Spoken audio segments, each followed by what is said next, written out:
اور لے جی آپ کا جو گارلک رائس ہے نا آپ کے وہ بھی ریڈی ہو چکے ہیں, بٹر گارلک رائس. اس میں بھی ہم اچھا نمک ڈالیں گے. جی جی مجھے لگا شاید میدا ڈالنے لگے. نہیں میدا نہیں ڈالنا اس میں. ٹھیک ہے, اس میں تھوڑا سا نمک ڈالیں گے, تھوڑا سا گارلک پاؤڈر ڈال رہے ہیں ہم. جی جی اوکے ٹھیک ہے, آپ کی مرضی. اگر آپ کو بہت زیادہ گارلک نہیں پسند ہے تو آپ اس کو اسکپ بھی کر سکتے ہیں, ایون دو کہ آپ گارلک رائس کو بھی اسکپ کر سکتے ہیں. آپ زیرہ رائس جو ہے نا اس کے ساتھ کھا سکتے ہیں. آپ ایگ فرائیڈ رائس بھی آپ کہہ رہے ایگ فرائیڈ رائس بھی بنا سکتے ہیں, وہ بھی آپ کھا سکتے ہیں. آپ مسالہ رائس یا آپ ایون دو کہ سادے والے جو بوائل رائس ہوتے ہیں آپ وہ بھی کھا سکتے ہیں, no problem. It's up to you کہ آپ نے اس کے ساتھ کیا آپشن جو ہے نا وہ لے کر چلنا ہے. نہیں تو آپ نے رائس بھی اسکپ کرنے, آپ روٹی کھا لیں. روٹی بھی نہیں کھانی, آپ خالی کھا لیں. آپ کے پاس بہت سارے آپشنز ہیں, ڈفرینٹ آپشنز ہم نے آپ کو دے دیے ہیں. بس آپ بنائیں ضرور, آپ گھر بنائیں اور گھر والوں کو مزیدار سا جو یہ گارلک چکن ہے یہ بنا کے کھلائیں اور پھر ان سے داد وصول کریں. اور پھر ہمیں بھی ضرور بتایا کریں کہ جناب آپ کو کیسا لگی ہے ہماری ریسیپیز جو شیف ہمارے لے کر آتے ہیں یہاں پر, اچھی لگی ہے بنائیے جب آپ نے, گھر والوں کو کیسی لگی ہے. اور اگر آپ لوگ کسی بھی ریسیپی کو جاننا چاہتے ہیں, آپ لوگ چاہتے ہیں کہ کوئی ریسیپی آپ کو بتائی جائے آپ کے اکارڈنگلی, تو آپ وہ بھی ہمیں بتا سکتے ہیں کہ جنہیں کہ اگلی دفعہ جو ہے نا آپ یہ والی ریسیپی لے کر آئیں ہمارے لیے, تو ہم اس کو بھی آپ لوگوں کے لیے لے کر آئیں گے. تو یہ ہمارا جو آج کی ریسیپی ہے گارلک بٹر چکن وہ ریڈی ہو چکا ہے. ساتھ ہی ساتھ جو اس کے گارلک رائس ہیں وہ بھی ریڈی ہو چکے ہیں. اور اب اس کی ہم جا رہے ہیں پلیٹنگ کی طرف. اچھا آپ نے یہ لیمن بھی رکھا ہوا ہے, یہ ہم نے کہیں نہیں یوز کیا. یہ لیمن آپ لاسٹ پہ یوز کرنا ہے اس میں چکن میں. اچھا وہ چکن میں ہم یوز کریں گے. اوکے ابھی اسپرنگ اونین بھی یوز کرنے ہیں. اوکے اور لیمن بھی یوز کرنا ہے. ٹھیک ہے. اب اس میں گارنش ہو رہی ہے اسپرنگ اونینز کی. اوکے تو اس میں یوز کریں گے لیمن. اچھا اس کو اوپر سے جو ہے نا وہ آپ نے نچوڑنا ہے. صحیح ہے ٹھیک ہے. اور اگر لوگ جو ہے اس کو اور زیادہ شیف علی تھک کرنا چاہ رہے ہیں پیوری کو یا اس کی جو گریوی کو, اس کے لیے کیا کریں؟ اس کے لیے بس تھوڑا سا ہیٹ دے دیں, یا تھوڑا جا پہلے ہی آپ نے تھک کرنے کا موڈ ہے آپ کا تو تھوڑا سا اس میں اسٹارچ بھی ایڈ کر سکتے ہیں آپ. اچھا اور اس میں میدا بھی یوز کر سکتے ہیں. اور میدا بھی, اور بہت سے لوگ کہتے ہیں جی ہم نے اگر میدا یوز نہیں کرنا تو وہ کریم یوز کر سکتے ہیں یا کریم نہیں کر سکتے؟ کریم یوز کر لیں آپ, کریم اچھی ہے. اور اس کے بعد اگر چیز یوز کرنی ہے آپ نے تو چیز بھی اس میں یوز ہو جائے گی. اچھا صحیح ہے. اس کو مطلب اگر آپ اور بھی زیادہ تھوڑا سا کریمی لک دینا چاہ رہے ہیں, کریمی ٹیسٹ لینا چاہ رہے ہیں اس کا, تو آپ اس میں کریم یوز کر سکتے ہیں. ایون دو کہ اب جیسے بن گیا اب کریم یوز کریں گے یہ اس سے پہلے نہیں, لاسٹ میں کریم یوز ہوتی ہے. لاسٹ پہ کریم یوز ہوگی, اور اگر چیز یوز کرنی ہے تب بھی وہ لاسٹ پہ ہم نے سب سے لاسٹ میں یوز ہوگی. ٹھیک ہے جی. کہ اگر آپ نے یہ دونوں چیزیں بھی یوز کرنی ہے تو آپ ان کو لاسٹ میں, جیسے اب یہ لاسٹ اس کا فنش ہو چکی ہے اس کی کوکنگ جو ہے, اس کو بس ہلکا سا گرم کریں تو آپ اس میں جو ہے نا اس کو ڈال سکتے ہیں, کریم بھی اور چیز بھی اس میں یوز کر سکتے ہیں. ٹھیک ہے.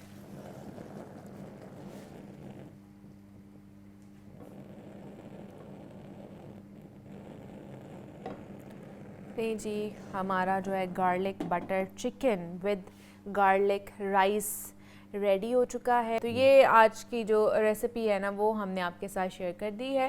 کچھ پرو ٹپس بھی اگر آپ لوگوں کو چاہیے ہوتی ہیں تو آپ وہ بھی ہم سے کانٹیکٹ کر سکتے ہیں. ابھی کے لیے شیف علی سے اجازت لیتے ہیں ہم, اور chef Ali thank you so much کہ آپ آئے اور آج کی ریسیپی آپ ہمارے لیے, ہمارے دیکھنے والوں کے لیے لے کر آئے ہیں.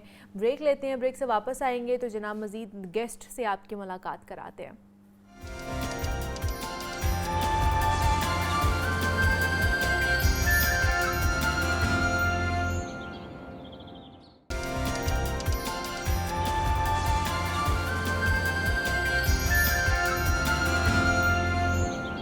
Welcome back to Jago Lahore. جناب پنجاب حکومت نے 2025-26 کے لیے میڈیکل کالجز کی نئی داخلہ پالیسی کا اعلان کرتے ہوئے 2023 اور 24 کے ایف ایس سی پاس طلبہ کو بھی داخلے کے لیے اہل قرار دیا ہے. اب یہ فیصلہ حال ہی میں ایف ایس سی مکمل کرنے والے جو مستحق اور محنتی اسٹوڈنٹس ہیں ان کے لیے سخت مایوسی کا باعث بنا ہوا ہے. تو اس پہ بات کرنے کے لیے نعیم مسعود صاحب ہمارے ساتھ اسٹوڈیوز میں موجود ہیں, تجزیہ کار ہیں, ان سے بات کرتے ہیں, ایجوکیشنسٹ بھی ہیں. نعیم صاحب آپ کو خوش آمدید کہتے ہیں جاگو لاہور میں. کیسے ہیں؟ ٹھیک ٹھاک؟ جی thank you very much, I am fine, thank you. Naeem sahab کیا لگتا ہے آپ کو یہ جو میڈیکل پالیسی آئی ہے اسٹوڈنٹس کے لیے نئی کہ جی جو 25 اور 26 کی جو پالیسی ہے اس میں اب 23 اور 24 کے جو ایف ایس سی کے پاس اسٹوڈنٹس ہیں وہ بھی داخلہ لے سکتے ہیں, کیا وجہ لگتی ہے آپ کو, کیا بنیادی وجہ لگتی ہے کہ اس کو ریوائز کیا گیا ہے اس پالیسی کو؟ دیکھیں یہ منیبہ بڑا اہم نکتہ ہے اور ظاہر ہے چیخ و پکار ان بچوں کی تو ہوگی, وہ میڈیکل میں جانے والے ان طلبہ کی تو ہوگی جو بالکل فریش ہیں. بالکل. اچھا اب ذرا اس میں ان کی حق تلفی کس طرح ہو رہی ہے اس پہ ہم بات کریں گے. تو جب ہم اس پہ بات کریں, اس کا جائزہ لیں تو ہمیں کمپیئر کرنا پڑے گا 2023 اور 24 کو 2025 اور 26 کے ساتھ. نمبر آف سٹوڈنٹس کتنے تھے, نمبر آف کویشچنز کتنے تھے, اور مارکس جو obtained ہوئے وہ کتنے تھے, اور اب نقصان کس کا ہوگا اور فائدہ کس کا ہوگا. اب اس میں اب دیکھیں کہ 817 سٹوڈنٹ موجودہ آج کے پریزنٹ کے لیے میں جو تیار ہیں میڈیکل کالج جانے کے لیے وہ صرف 817 ہیں, وائل جو آپ 23 اور 24 کے کہہ رہے ہیں وہ بیٹھے ہوئے ہیں کم و بیش 2830 کے 2700 کچھ کے ساتھ. اچھا 2750 2800 کے تو قریب, بہت زیادہ ان کی تعداد ہے. ایک طرف 3 گنا سے بھی زیادہ ہو گیا نا, کیسے ہے 3 گنا سے بھی زیادہ ہو گیا. 800 پلس ادھر اور کہاں 2700 پلس ادھر. اب وہ اتنے جب آگے آ جائیں گے آپ کا رائٹ ماریں گے تو دل دیکھیں, دل خون کے آنسو تو روئے گا. ایک اور بات دیکھیے, جو اسٹوڈنٹ رہ گئے ہیں جنہیں ہم نہ جانے ایڈجسٹ کرنا چاہتے ہیں, نہ جانے پولیٹیکل پریشر ہے, اور یہ بھی نہیں معلوم کہ عاقبت نہ اندیشی ہے. ابھی ہم یہ نہیں کہہ سکتے حکومتی قصور ہے یا ٹیکنوکریٹس کا قصور ہے, too early to say somewhat, لیکن انہیں کوئی ریزن دینی پڑے گی, نہیں تو عدالتوں میں جائیں گے لوگ. اب کیا ہے کہ اس وقت جو آپ کے اسٹوڈنٹس بیٹھے ہوئے ہیں, جو پاس ہو کے بیٹھے ہوئے ہیں 2700 سے زائد, انہوں نے 200 نمبر کا پیپر کیا تھا. اب جو ہے انہوں نے 180 نمبر کا پیپر کیا. اب ادھر والے جو میں نے کہا نا 170 سے 180 نمبر لے کے کوالیفائی کرنے والے 817 ہیں, جبکہ ادھر 200 کا تھا اور 190 سے 200 نمبر لینے والے وہ 2700 پلس ہیں. اب دیکھیں راستہ تو رکا, ایسا راستہ جو ماڈرن دنیا ہے, جو جدید دنیا ہے, گلوبل ویلیج میں آپ دیکھ لیں کہیں بھی نہیں ہوتا. آپ پاکستان میں دیکھ لیں, کبھی کبھی میں جب سندھ کی تعریف کرتا ہوں تو منیبہ آج آپ نے پہلے ہی مسکرا دیا. انہوں نے نہیں کیا, سندھ نے نہیں کیا, حالانکہ سندھ کی ہینکی پھینکی جو ہے وہ معروف ہے, لیکن انہوں نے کہا فریش مینز فریش. جنہوں نے آج محنت کی ہے وہ پریارٹی پہ ہیں, کل کا جو پھل ملے گا انہیں کھڈے لائن نہیں لگایا جائے گا. اور آپ جب یو ای ٹی کو دیکھیں, ہماری یو ای ٹی جو ہے لاہور میں university of engineering and technology, یہ بھی اتنا ہی امپورٹنٹ ادارہ ہے نا انجینئرنگ کا. اس کے پیچھے بھی ایک انجینئرنگ کونسل ہے. اس میں باقاعدہ شاہد منیر صاحب نے جو اس کے وائس چانسلر ہیں, انہوں نے پریورٹی پہ اسی لیڈرشپ کا کام ہے نا. اچھا فریش ان کو رکھا ہے, فریش کو رکھا ہے. پنجاب یونیورسٹی میں فریش کو رکھا گیا, نسٹ میں آغا خان میں سب میں فریش کو رکھا گیا. آخر ہماری حکومت کو یا ہمارے پنجاب کے ٹیکنوکریٹس کو یا پنجاب کے جو میڈیکل اینڈ ڈینٹل کونسل ہیں, انہیں یہ کیا خیال آیا کہ نئے بچوں کو رلا دیا جائے؟ تو یہی تو پوچھنے کے لیے بلایا آپ کو, کیا خیال آیا, آپ کو کیا لگتا ہے؟ اب میں کچھ کہوں گا تو پھر شکایت ہوگی. دیکھیں کچھ لوگ ہیں جن کی بات کو انکار نہیں کیا جا سکتا. مریم بی بی سے لے کے لگتا ہے کہ Pakistan medical and dental council تک کسی میں ہمت نہیں ہے انکاری ہونے کی. ان کو ایڈجسٹ کیا جا رہا ہے, پیچھے سے لوگ آگے لائے جا رہے ہیں, ورنہ عوام کے لیے, کسی معصوم کے لیے, کسی میرٹ کے لیے, کسی دکھی کے لیے, گویا رعایا کے لیے تو حکومتیں اور ٹیکنوکریٹس ہمارے راج دلارے ایسا نہیں کرتے. تو دس از اے سموٹ کرپشن, اگر مجھے کہنے کی اجازت ہے. یہ میرٹ کی خلاف ورزی ہوئی نا, اور یہ میرٹ کی کھلم کھلا خلاف ورزی ہے. دیکھیں ایک تو میرٹ کی خلاف ورزی ہے نا کہ ایک بندے کو آپ نے 3 روٹیاں دے دی, ایک روٹی کا کوئی نہیں ہے, اس نے 2 کھانی تھی. ایک بندے کو آپ نے بھوکا ہی رکھا, ایک بندے کو آپ نے آپ کو پتا ہے کہ جب میڈیکل کالج میں منیبہ داخلہ ہوتا ہے تو آپ کو کئی بچے ملے ہوں گے, ہو سکتا ہے آپ کے بہن بھائیوں میں بھی کوئی ہو, وہ کہتا ہے میں 1 نمبر سے رہ گیا. بالکل ایسا ہی وہ ہے, 1 نمبر سے اکیلا نہیں رہا ایک ہوتا, پوائنٹ سے رہ جاتے ہیں. اچھا وہ 1 نمبر سے یا 0.50 سے یا 0.25 سے ایک نہیں رہا ہوتا, تھاؤزنڈز رہے ہوتے ہیں, سینکڑوں بچے ہوتے ہیں. اب دیکھیں جب تھاؤزنڈز بچے رہ جائیں گے پوائنٹس میں آ کے, تو یہاں تو آپ نے کلہاڑا ہی چلا دیا حق تلفی کا, یہاں تو آپ نے نیست و نابود کر دیا میرٹ کو. اور دیکھیں اس میں 2 لوگ انوالو ہیں. ایک تو مجھے اچھی طرح یاد ہے کہ جب ایک دور آیا تھا ان کا PDM-1 کا, تو اس میں عبدالقادر پٹیل وفاقی وزیر بنے تھے, تو ہم نے پاکستان میڈیکل کونسل بنا دی تھی, انہوں نے اس کو دوبارہ پاکستان میڈیکل ڈینٹل کونسل بنا کے کچھ سمجھ آنے لگ گئی تھی, چیزیں ٹھیک ہوئی تھی. پھر ماضی میں ہم نے جو پرائیویٹ کالجز ہیں ان کو بھی کچھ ٹھیک کیا تھا, ان کو بھی بہتر کیا تھا, لیکن اب ہم بھول گئے ہیں, اب ہم بڑے بڑے کاموں میں لگ گئے ہیں. منیبا انفارچونیٹلی ہمارے ہاں professional education, research, higher education priority نہیں ہے. ٹاپ پریارٹی ہمارے پاس ہے کہ ہم نے ترمیم اپنے حق کے لیے کیسے کرنی ہے, رعایا کے لیے نہیں. ہم نے انتظام اور اختیارات کیسے لینے ہیں, رعایا کے لیے نہیں. آپ تو یہاں بھی اختیارات چھین رہے ہیں. تو یہ کس ترمیم, کس ایکٹ, کس اصول, کیا پیشگی بتایا تھا؟ اور میرا یہ خیال ہے کوئی کسی اسٹوڈنٹ کو نہیں بتایا, کسی ٹیچر کو نہیں بتایا, کسی والدین کو نہیں بتایا, کوئی مشاورت کی کسی نے کسی سے؟ دیکھیں یہ جو اشرافیہ کرتا ہے نا, ہمارا بڑوں کا اشرافیہ, پولیٹیکل اشرافیہ, ججوں جرنیلوں کا اشرافیہ, ان کے پاس تو چوائس ہے.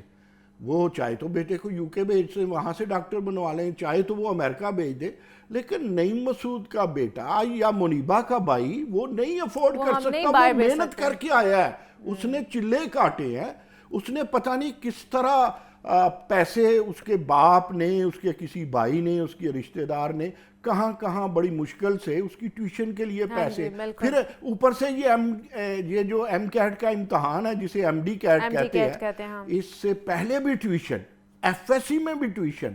اچھا جو ٹیوشن نہیں پڑھتا تو وہ پھر صرف پڑھتا ہے 24 آور میں 20 آور پڑھنے والا بچہ ڈیلی, اور 2 سال جس کی آنکھیں رہ گئی ہوں, آپ اچانک اس پہ کلہاڑا مار دیتے ہیں, آپ اچانک اسے چھری مار دیتے ہیں, تو آپ پھر کہتے ہیں جی وہ جی پاکستان میں برین ڈرین ہو رہا ہے. وہ ستیہ ناس جائے توڑا, برین ڈرین کیوں نہ ہوگا؟ اب یہ جو سینکڑوں بچے فرسٹریٹڈ ہوں گے تو یہ باہر ہی جائیں گے, یہ باہر ہی جائیں گے. اس میں سے بھی غریب کا بچہ تو مزدوری پہ جائے گا, بالکل وہ تو کہیں جا کے کسی ہوٹل پہ لگے گا, کسی ورکشاپ پہ لگے گا, کہیں کنڈکٹر لگے گا, کہیں. غریب کا بچہ کہاں جائے گا؟ میں منیبا بحثیت استاد بہت سارے لائق فائق بچوں کو جانتا ہوں کہ جو ہوٹل پہ جنہوں نے کام کیا, صرف والدین ان پڑھ تھے. اب بھی دیکھیں نا آپ کی سچی مچی کی جو ایوریج ہے, جو لٹریسی ریٹ ہے, وہ کچھ اور ہے, کہتے ہم کچھ اور ہیں. تو وہ اصل بات کیا ہے؟ عدالت کو بھی, ایڈمنسٹریشن کو بھی, وزیر اعلیٰ کو بھی, PMDC کو بھی, ان سب کو دیکھنا ہوگا کہ حق تلفی سے دورس نہیں. تو آپ کو لگتا ہے اس فیصلے پر نظر ثانی کی جائے گی؟ دیکھیں میرا تو خیال ہے, میں تو پورا امید ہوں کیونکہ یہ بلنڈر ہو گیا. اچھا یہ بلنڈر ہو گیا. میں چاہتا تھا میں کڑی باتیں نہ کروں, تکلف میں رہوں. دیکھیں جنہوں نے کیا ہے وہ مانے بھی تو نا کہ ہم سے بلنڈر ہوا ہے, پھر ہی جا کے وہ نظر ثانی کریں گے نا مسعود صاحب. نہ کریں منیبا, کبھی چور چوری کر کے ماننا ہے. وہی تو بات ہے. اب دیکھیں سیاستدان نے یا ٹیکنوکریٹ نے مسجد سے جوتا تو نہیں اٹھانا, اس نے تو میرٹ ہی اڑانا ہے نا. تو وہ مانیں گے, وہ آپ کو 1000 تجاویز دیں گے جی. جو سوال اگر اٹھتے ہیں وہ بھی میں آپ کو بتا دیتا ہوں کہ دیکھیں جی پچھلے بچے بھی پاکستانی ہیں, دیکھیں جی پچھلے بچوں کا بھی وقت ضائع ہوگا, دیکھیں جی پچھلے بچے کہاں جائیں, تو اس میں سے کوئی 10-12 رہ جائیں گے. ایسا نہیں ہوگا. مجھے تو اللہ نہ کرے ایسا ہو. میں ان لوگوں میں سے ہوں جو بلیور ہیں کہ ہائر ایجوکیشن پرائیویٹ سیکٹر میں پنجاب کے جس طرح ہاسپٹل کے بغیر نہیں چل سکتی, اس طرح یہاں بھی نہیں چل سکتی, اور مدد کر رہا ہے پرائیویٹ سیکٹر. دیکھیں جب آپ گورنمنٹ سیکٹر میں یہ کچھ کریں گے, ایسے ظلم ڈائیں گے, بچے پھر پرائیویٹ سیکٹر کی طرف جائیں گے نا. پرائیویٹ سیکٹر تو وظائف بھی دیتا ہے, انجینئرنگ سے لے کے میڈیکل تک. اچھا جب وہ وظائف دیتا ہے وہ ٹیلنٹ دیکھتا ہے. آپ دیکھیں گے, میں نام نہیں لوں گا, کہ لاہور کی ایک یونیورسٹی سب سرکاری یونیورسٹیوں کو پیچھے چھوڑ کے مستقبل میں رینکنگ میں ٹاپ 100 میں چلی جائے گی. ابھی ہم ٹاپ 300 تک نہیں ہیں پرائیویٹ جائے. کیوں جائے گی؟ کہ وہاں سیٹ بیٹھ کے غریب کا بھی سوچتا ہے, امیر کا بھی سوچتا ہے, کسی سے چھینتا ہے, کسی سے دیتا ہے. اور آپ حکمران ہو کے جہاں غریب کے بچے نے جانا ہے, جہاں جن کے پاس وسائل کم جانا ہے, آپ اس کے راستے میں پھاٹک لگا رہے ہیں کہ بھی آپ میڈیکل میں نہیں جائیں گے. میں آپ کی وساطت سے اور آج کے پروگرام کی وساطت سے, کیونکہ رونا آپ میرے ساتھ ایجوکیشن کا روتے ہیں, میں ایجوکیشن اور سیاست کو الگ ہی نہیں کرتا. نہیں ہے, میں دیکھیں خود ہی وہ لے کر آ رہے ہیں سیاست, یہ چولی دامن کا ساتھ ہے ایجوکیشن کے اندر بھی. ایگزیکٹلی. آپ کی لیڈرشپ سیاست کی ہو, ریاست کی ہو, ٹیکنوکریسی کی ہو, بیروکریسی, اللہ معاف کرے جس طرح کے بیروکریٹ ہیں. یہ نقصان ہے جی, قوم کا نقصان ہے, بچوں کا نقصان ہے, برین ڈرین بڑھے گا, حکومت پہ حرف آئے گا. اور میں یہ سمجھتا ہوں کہ جتنی خدا ترس نظر آتی ہیں مریم نواز شریف, اس سے عادی بھی ہوئی اگر وہ, تو یہ معاملہ وہ ان تک جب جائے گا یہ حل ہو جائے گا. آپ نے جو احسان کیا آج والدین پہ اور ان سٹوڈنٹس پہ, میں آپ کو سلیوٹ کرتا ہوں اور امید رکھتا ہوں مریم کے کانوں تک کوئی نہ کوئی تو پہنچائے گا. آخر کوئی سیکٹری بھی ہوں گے, اگر وہ زندہ ہیں, اگر ان کا ضمیر زندہ ہے تو ان کا سیکٹری بات کرے گا کہ میڈم ایسے نہیں, ایسے کریں, کچھ راستہ نکالیں, کچھ ہم سہولت دیں. پاکستان میں ایک فیشن ہے, ٹھیک ہے, وہ فیشن میں آپ دیکھ رہے ہیں بار بار گھڑی کی طرح. نہیں آپ بتا دیں, آپ فیشن بتا دیں. فیشن یہ ہے کہ ہر بندہ کہتا ہے میں سچ بول رہا ہوں, باقی سارے جھوٹ بول رہے ہوتے ہیں, لیکن اصل میں یہ سب سے بڑا جھوٹ ہے کہ وہ سچ بول رہا ہوتا ہے. اور حکومت اگر سچی ہے, اگر سچ کا ڈرامہ نہیں کرتی تو پھر انہیں ان بچوں کا جو ایف ایس سی والے بچے میڈیکل میں جانا چاہتے ہیں, ان کو فریش بچوں کو پریارٹی پہ لائیں 23-24 واروں کے لیے. اور بھئی آپ بادشاہ سلامت ہے, آپ اپنے آپ کو فارم 47 پہ آ سکتے ہیں, تو ان بچوں کو بھی کوئی فارم 47 تھما دیں, کیا فرق پڑتا ہے؟ چلیں جی, ہم نے تو نہیں, رعایا کے لیے فارم 47 نہیں ہو سکتا. چلیں, ہم نے جو تجاویز نعیم صاحب ہم نے دینی تھی, آپ نے اور ہم نے مل کے وہ ہم نے فارم 47 والا آپ کو تجویز پسند نہیں ہے, نام بدل لیتے ہیں. نہیں جی, آپ سارا معاملہ آپ لوگوں کے سامنے تھا کہ کیا مسئلہ ہے اور اس کو کس طرح حل کیا جا سکتا ہے, اور اگر خدا نہ خواستہ اس کو ریوائز نہیں کیا جاتا ہے اور یہ حکم اسی طرح رہتا ہے تو پھر کیا پرابلم فیس کرنی پڑ سکتی ہے ہمارے جو فریشلی ایف ایس سی پاس اسٹوڈنٹس ہیں. تو امید ہے کہ پنجاب حکومت جو ہے نا اس کے اوپر ضرور نظر ثانی کرے. نعیم مسعود صاحب ہمارے ساتھ موجود ہیں, انالسٹ ہیں, اور نعیم صاحب تھینک یو سو مچ, بہت شکریہ آپ آئے, اس کے اوپر بات کی. جناب, لرننگ ڈس آرڈر ایک ایسی ذہنی کیفیت ہے جس میں جو بچہ ہے وہ عام ذہانت رکھنے کے باوجود بھی پڑھنے لکھنے بولنے یا پھر حساب کرنے میں نا اس کو دشواری محسوس ہوتی ہے. کہ اگر آپ کا بچہ اس پرابلم سے کہہ لیں کہ جونج رہا ہے, اس کو لرننگ ڈس آرڈر ہے, تو وہ اس کو کس طرح بہتر کیا جا سکتا ہے. تو ہمارے ساتھ ڈاکٹر بسمہ اعجاز موجود ہیں, ماہر نفسیات ہیں, ان سے بات کرتے ہیں. ڈاکٹر بسمہ, آپ کو ویلکم کہتے ہیں جاگو لاہور میں. کیسی ہیں آپ؟ ٹھیک ٹھاک ہیں؟ میں بالکل ٹھیک ہوں. نیبا, آپ کیسے ہیں؟ میں بھی بالکل ٹھیک ٹھاک. ڈاکٹر بسمہ, میڈیکل سائنس میں خاص طور پر ہم تو بتا ہی دیتے ہیں نا جی یہ چیزیں ہیں, یہ چیزیں جو کہ ہمیں نظر آ رہی ہوتی ہیں, جو لوگ ہمیں بتا رہے ہوتے ہیں, بٹ میڈیکل سائنس میں لرننگ ڈس آرڈر کیا ہے اور کس طرح اس کو آئیڈینٹیفائی کیا جا سکتا ہے؟ First of all thank you for inviting me again on the show, and آپ نے بہت اچھا ٹاپک چوز کیا, بیکاز عام طور پہ ہم ڈپریشن, انگزائٹی اور باقی سب چیزوں پہ تو بات کرتے ہیں, لیکن جو لرننگ ڈس آرڈرز ہے جس سے بچے سفر کر رہے ہوتے ہیں, اور آج کل چونکہ اس کی ریشو جو ہے بہت زیادہ بڑھ رہی ہے, تو یہ ایک ایسا ایریا ہے جس پہ میرا خیال ہے لوگوں کو اتنی اویئرنیس نہیں ہے. تو آپ نے اس کو اپنے پروگرام کا پارٹ بنایا, that is a good thing. جہاں تک بات ہے لرننگ ڈس آرڈرس کی, تو آپ نے بڑا اچھا ایک کنکلوزیو سا اس پہ کامنٹ کیا کہ یہ ایک نیورولوجیکل پرابلم ہے, یعنی برین ڈیزیز ہے. آڈینس کو سمجھانے کے لیے نیورولوجیکل پرابلم کیا ہوتی ہے, ہماری پوری باڈی جو ہے یا ہمارا پورا جسم جو ہے, ہاں جتنے بھی کام کرتا ہے, جتنی بھی بیہیویئر شو کرتا ہے, ایکشنز کرتا ہے, اس میں ہمارے برین کا پرائمری رول ہے, یعنی ہمارا دماغ جو ہے وہ اس سارے ایکشنز کو کنٹرول کرتا ہے. اگر ہم نارملی بیہیو کر رہے ہیں, that means our brain is healthy. لیکن اگر کسی طرح کا کوئی موٹر پرابلم ہے, کوئی سائیکولوجیکل پرابلم ہے, کوئی فزیکل پرابلم ہے, تو کہیں نہ کہیں اس میں آپ کا برین جو ہے وہ افیکٹڈ ہوتا ہے, جس کی وجہ سے آپ کی باڈی اس وجہ سے اب نارملی بیہیو کر رہی ہوتی ہے. اب جو لرننگ ڈس آرڈرز یا لرننگ ڈسیبلٹیز ہیں, اس کی بیسس جو ہے وہ بیسکلی نیورولوجیکل ہی ہے. دیٹ مینس کہ برین اسٹرکچر یعنی دماغ کے کسی حصے کی ساخت اور اس کا فنکشن وہ عام